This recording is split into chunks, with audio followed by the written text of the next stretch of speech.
relawan semua. Mereka tidak dibayar, sehingga datanya memang tidak 100%. Demikian juga yang lain. Nah, yang kedua adalah begini, kalau data itu sudah lebih dari 50%, tidak akan banyak pengaruhnya pada hasil. Gitu. Jadi statistik aja menunjukkan sampel dari, kita cukup, ya, teman-teman dalam lembaga survei tahu kan ya, kita cukup pakai sampel 2.200 saja sudah errornya sudah di atas, di bawah 22% misalnya. Yang saya ingin katakan, majelis, yang satu kawal pemilu 82%, jaga pemilu 51%. Iya kan sudah dijelaskan tadi, biar kami yang menilai. Ya, cukup ya? Jangan comparable terus kemudian seolah-olah 100%, itu juga tidak fair, ahli. Cukup. Oke. Iya, kesempatan terakhir, Pak. Terima kasih. Ya. Dari sekian panjang lebar penjelasannya, tapi tidak menjawab pertanyaan saya, belum menjawab pertanyaan saya. Pertanyaan saya tadi antara lain saya ulangi supaya dicatat. Dari kesalahan, kekeliruan, kehilafan, apa yang diceritakan tentang Sirekap. Pertanyaan saya lebih dominan dikarenakan oleh human error atau technical error. Itu satu. Sudah dijawab tadi, Pak? Sudah dijawab. Oke, ada ke ujungnya yang belum, ya. Kemudian lebih cenderung karena kesengajaan atau karena ada sabotase. Oke. Nah, kaitannya lagi terkait dengan itu, saya ada pertanyaan saya lagi. Apakah bisa diketahui atau dengan cara apa bisa mengetahui siapa yang menginput, kapan diinput? Apakah dengan cara dilakukan audit forensik ini bisa terbuka semua? Ini belum terjawab ya, Mulia. Sudah dijawab tadi, tapi tolong ditegaskan lagi, ahli. Cukup, Pak Henry. Silahkan, sedikit saja. Iya, jadi tadi sudah saya jelaskan itu technical error, karena bahkan nggak ada manusia yang melakukan di sana. Itu tegas maksud saya jawabannya. Terima kasih ahli. Sudah cukup. Jatahnya kan 2, jubirnya tadi. Ahli, terima kasih. Baik, terima kasih yang mulia. Ya, mudah-mudahan keterangan dari Prof. Marsudi bisa membantu kami untuk menjelaskan salah satu dalil yang muncul dari kedua pemohon ini. Silahkan. Terima kasih yang mulia. Jadi sekali lagi saya ucapkan terima kasih juga kepada KPU, karena saya di sini berdiri bukan hanya sekedar sebagai ahli, tapi saya juga alumni ITB, jadi saya harus bela juga institusi saya. Terima kasih Bapak Ibu sekalian yang majelis, Bapak Ibu sekalian. Assalamualaikum warahmatullahi wabarakatuh. Waalaikumsalam. Sekarang Baik, kita lanjutkan perbincangan kita. Mas Tova, tadi kita sempat bahas ya soal kalau memang terformat nih angkanya sejak awal Sirekap ini hanya 5% begitu data yang masuk.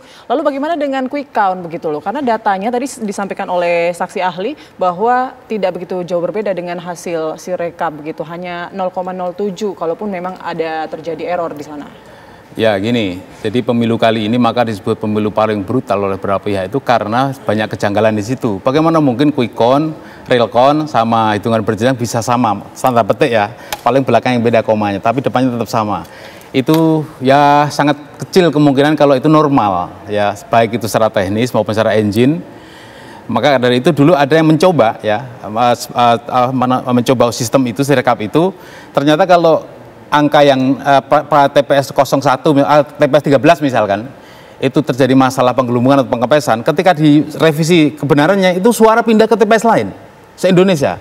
Jadi untuk melacak lari kemana itu membutuhkan waktu, tapi terjadi maka nggak berubah. Persentase hasil 3 paslon itu nggak berubah. Karena apa? Ternyata revisi yang dilakukan terhadap TPS yang dianggap bermasalah, ketika dibetulkan, ternyata suara yang tadi dikurangi atau ditambahin sesuai dengan hasil aslinya, itu lari ke TPS lain. Jadi pernah ada praktisi IT yang mencoba untuk melakukan proses itu, dan ternyata nggak berkurang. Karena kenapa? Yaitu suara yang bermasalah itu, yang dianggap bermasalah, itu lari ke suara lain, ke TPS lain, dan itu tidak terjadi dalam satu kawasan tertentu, bisa lari ke Papua, lari ke Sulawesi Utara, ke Jakarta, seperti itu. Jadi memang ini aneh Sirekap dari awal itu. Oleh karena itu banyak ahli IT mengatakan bahwa Sirekap ini nggak jauh beda dengan Sintung yang 2019. Yang sampai sekarang nggak jelas tuh akhirnya seperti apa Sintung itu kan. Ini juga sama nih, Sirekap ini nggak bakal selesai. Kenapa? Ya memang tidak ada masalah, tapi kita nggak menjangkau ya. Baik. Karena ini kan kerjasama ITB kan sejak tahun 2021. Ya. Kok tadi seperti ini, aiman-aiman anggaran gitu sampai berapa M itu, kalau hanya hasilnya seperti ini, nggak ada perubahan dari pemilu yang lampau sama sekarang, sama persis, bermasalah. Kan seperti itu, jadi masuk jadi lari ke anggaran. Oke, ini sesuai dengan dalil yang diajukan 01 nih, Mas Ali. Tuduhannya ada dugaan manipulasi pemilih atau suara pemilih begitu. Nah, gimana 02 menanggapinya? Yang pertama saya ingin mengatakan bahwa pemilu kali ini adalah pemilu paling damai. Saya tidak sepakat dengan sampaikan Bung Mustafa pemilu paling brutal. Brutalnya di mana? Sampai sekarang damai-damai aja kok. Nggak ada tuh rame-rame ribut-ribut di luar. Brutalnya tadi ada yang itu terformat, angkanya bisa sama nih, quick count, kemudian hasil KPU juga sama. Nah, kalau soal angka ini kan bagian dari ilmu pengetahuan. Mau quick count, mau lembaga survei, apapun itu kan bagian dari ilmu pengetahuan. Soal yang mana yang digunakan adalah hasil suara yang berjenjang, Mbak. Dan itu semua sepakat loh. Yang digunakan, yang diumumkan oleh Ketua KPU Pak Hasyim Asyari itu adalah yang berjenjang. Yang tadi saya bilang berangkat dari TPS, kecamatan sampai dengan tingkat pusat. Nah, oleh sebab itu, kalau saya melihat soal contoh Sirekap ini misalnya yang dikatakan tadi ini kan semua sepakat, ini alat bantu saja. Dia cuma aplikasi berbasis IT untuk mempublikasikan hasil. Kalau dirasa dan dianggap kayak tadi kata Bang Mustafa ada kejanggalan, keanehan, maka itu kan kemarin kan dilakukan perbaikan pada saat penginputan tadi, kayak saya bilang tadi. Dan yang lucunya Mbak, yang dikomplain orang itu adalah terkait pileg. Pilpresnya nggak ada loh. Tuh, maksudnya perubahan angka-angka itu kan dalam proses penginputan. Jadi kayak kata Bang Nara tadi maling ketahuan itu, saya juga bingung kok maling ketahuan. Itu kan dalam proses penginputan, yang mana ketika dihitung sampai akhir, hasil juga sama dengan hasil suara yang dihitung berjenjang. Itu salahnya di mana? Secara logika hukum kan begitu. Yang menjadi persoalan, katakan Sirekap. Sementara yang digunakan adalah hasil hitung berjenjang. Ketika ini match, otomatis di sini juga match. Nah, selanjutnya soal tadi kata Bang Nara, Bang Mustafa mempersoalkan kalau ketahuan, katakan di TPS 13 kata tadi, tiba-tiba pindah lagi ke daerah Papua mana. Ini makin nggak masuk akal saya gitu. Kok bisa dari mana kita TPS 13 terus pindah lagi ke sana. Ini kayak ngitung bintang gitu loh. Ini pindah ganti kandidat. Makanya, iya kok jadi kayak kita perlu jelaskan panjang kalau soal IT ini. Makanya Roy Suryo itu kan menemukan fakta. Ternyata klub kita itu ada di Cina, ada di Prancis, tidak di Indonesia awalnya. Kemudian oleh KPU entah bagaimana teknisnya itu dipindah ke Indonesia karena banyak orang curiga bagaimana bisa kerjasama dengan Alibaba. Ini yang menyebabkan tanda tanya yang awal tadi seperti Mas Ali juga kaget kan, seperti menghitung bintang kan. Tapi kenyataan seperti itu, orang IT banyak yang mempraktekkan itu. Bagaimana mungkin sistem ini bisa dibangun seperti ini dengan harga segitu, menyimpan klubnya ada di luar negeri, kok bisa sampai error engine katakan gitu. Jadi bukan human error, engine-nya, sistemnya. Berarti ini ada keterlibatan oknum yang mungkin ya kita tidak menjangkau ke sana yang ada di luar negeri atau oknum dalam negeri yang mereka punya akses. Karena dalam kesaksian para saksi kan mereka mengatakan akses password untuk akses para TPS itu ke Sirekap itu kan ada dua password ya. Jadi pimpinannya punya, kemudian anggotanya yang untuk ke Silon katakanlah itu juga punya. Jadi ternyata waktu di Jawa Tengah atau di Jawa Timur itu bisa jalan sendiri Depok. Saksi Depok mengatakan ini loh nggak tahu gimana ini seperti menghitung bintang tadi, ternyata angka-angka bisa berubah dilihat orang banyak, kok berubah sendiri.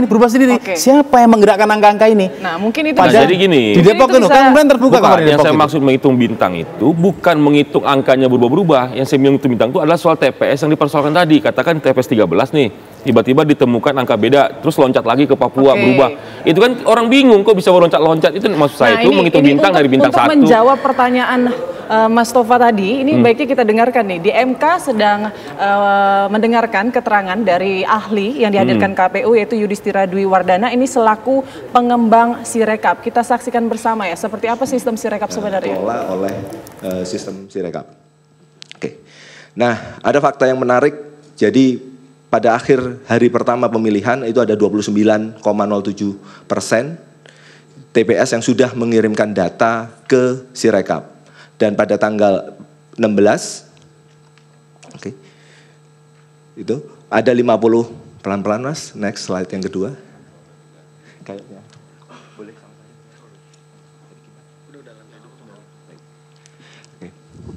saya. Ada 50, jadi di hari ketiga gitu ya.